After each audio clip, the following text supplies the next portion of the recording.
Hey guys, it's your friendly neighbourhood pyro BonOakley back again.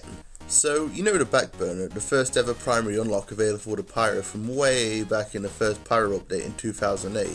The one that does full crits from behind? Yeah, well, it's not fair, and that's coming from a pyro main. So, what are the stats on this bad boy, huh? Well, the stats read that from behind, the weapon will deal 100% crits on enemies. Wait, what? Seriously? That's right, you don't even need to charge up a meter like the Phlogistinator. As long as you're right behind someone, or at least what the game considers behind since it's a pile of wank sometimes, then you'll do stupid amounts of damage and take down unsuspecting enemies before they even know what hit them.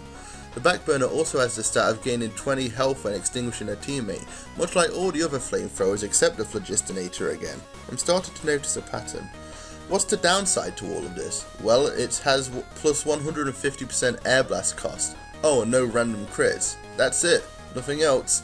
So for a weapon that rewards a player from getting behind enemies with more damage, all they get to punish them is the fact that they can only air blast 4 times.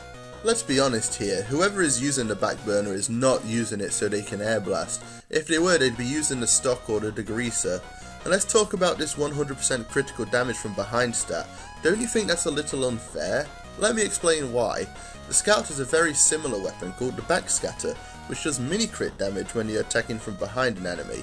However, it has 3 downsides, that's right, 3.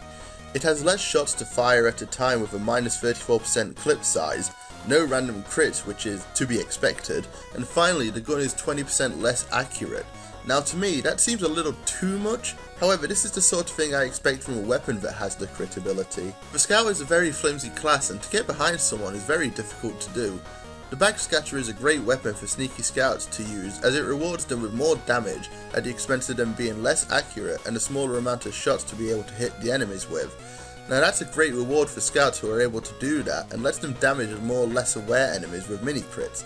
Sure, you could argue that the Pyro has a hard time getting behind too, what with them being easily seen and their slower speed making it hard to get behind as easily as other classes. However, the Thermal Thruster exists, and what does that mean?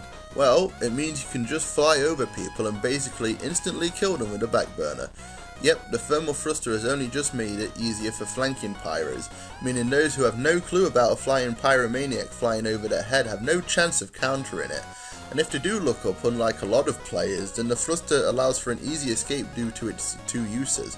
But let's be real, hardly anyone looks up for a pyro, do they? But let's take the Thruster out of the picture and say the pyro is already behind some unsuspecting foes. When they shoot the flames at their backs, it will do so much damage that it will pretty much kill them in an instant. There's no penalty for doing so as well.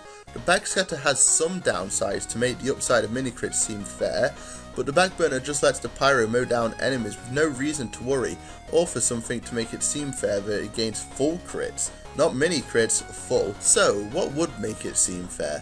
Well, possibly make the full crits into mini crits. Now, that may seem hypocritical when I said that the mini crits didn't work for the Extinguisher. However, the axe is a melee and doesn't let the pyro mow down a group of enemies with a single click. It would also allow the people being hit a small chance to turn around and counter-attack the pyro. Or maybe something similar to the Backscatter, give it a smaller clip size, or because it's a flamethrower, less ammo overall. Give it something like minus 25% ammo, reducing it to 150. I think that would make it a fair payoff. One last idea I have is to somewhat give it a downside linked to the Thermal Thruster. So if you have both the Backburner and the Thruster equipped at the same time, it would give the Backburner a smaller damage output, or half the ammo it has. Not to say these are the absolute best ideas, but it may work. What do you think though? Let me know down below with your ideas of whether you think the Backburner in its current state is fair or not. And as always, this has been your friendly neighbourhood pyro BonOakley, and I will see you in the next one. See ya!